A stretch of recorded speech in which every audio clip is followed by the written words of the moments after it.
எல்லாருக்கும் வணக்கம். நான் Hema Subramanian. Welcome to home cooking Tamil. இன்னைக்கு ஒரு சூப்பரான நார்த் இந்தியன் ஸ்பெஷல் ரெசிபி தான் பார்க்க போகிறோம். இது தால் கிச்சடி.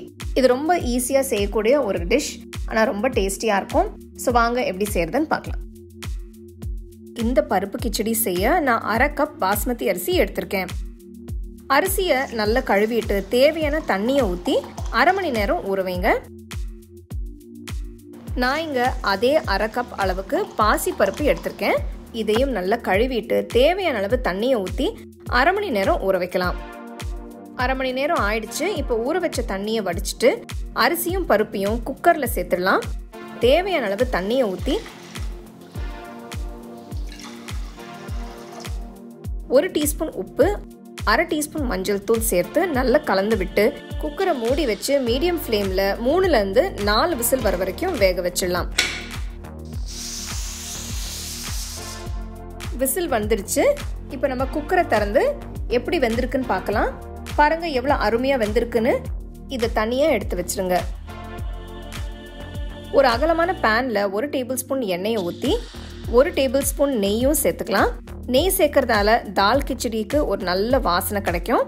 1 டீஸ்பூன் சீரகம், 1 பிரியாணி இலை, 1 சின்ன துண்டு பட்டை சேர்த்து வறுத்துக்கலாம். அடுத்து பொடுசா நறுக்கின 1 சின்ன துண்டு இஞ்சி, நறுக்கின 4-5 பல்லு பூண்டு, நறுக்கின பச்சை மிளகாய், பொடுசா நறுக்கின 1 வெங்காயம் சேர்த்து நல்லா வதக்கிக்கலாம். வெங்காயம் நல்லா வதங்கிட்டு இருக்கு. இப்போ நறுக்கின 1 தக்காளியும் சேர்த்து நல்லா வதக்குங்க. 1 நிமிஷம் மிக்ஸ் பண்ணிட்டு மசாலா தூள் எல்லாத்தையும் சேர்த்துக்கலாம்.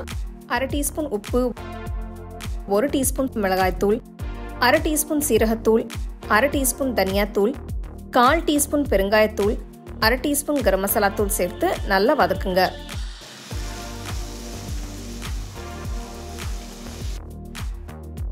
பாருங்க தக்காளி நல்லா வெந்து கரைஞ்சு மசாலா கூட நல்லா மிக்ஸ் ஆயிருக்கு. இப்போ குக்கர்ல இருக்கிற வேக வச்ச அரிசி பருப்பையும் சேர்த்துடலாம்.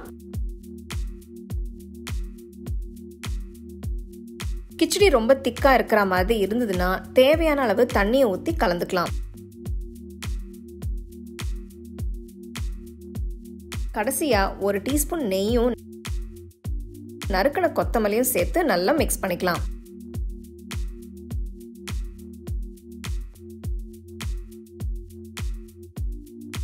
அருமையான இந்த தால் கிச்சடி ரெடி ஆயிடுச்சு. இது ரொம்ப ஈஸி அண்ட் ஹெல்த்தியான ஒரு ரெசிபி. தால் கிச்சடி கூட ஊறுகாய் இல்லைன்னா அப்பளம் வச்சு சர்வ் பண்ணலாம்.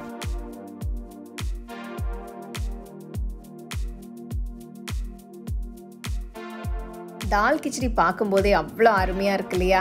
ஸோ ஈவினிங் டைமில் ஏதாவது லைட்டாக ஒரு மீல் சாப்பிடணும்னு நினச்சிங்கன்னா இந்த மாதிரி செஞ்சு நீங்கள் வீட்டில் எல்லாருக்கும் தரலாம். ஸோ கண்டிப்பாக அதை நீங்கள் ட்ரை பண்ணி எப்படின்றது எனக்கு சொல்லுங்கள். உங்களுக்கு இந்த ரெசிபி பிடிச்சிருந்தா லைக் பண்ணி ஷேர் பண்ணி ஹோம் குக்கிங் தமிழ் சேனலுக்கு சப்ஸ்கிரைப் பண்ணுங்க. மறக்காம பெல் ஐகானை கிளிக் பண்ணுங்க. The second edition of our home cooking book is now available on our website 21frames.in.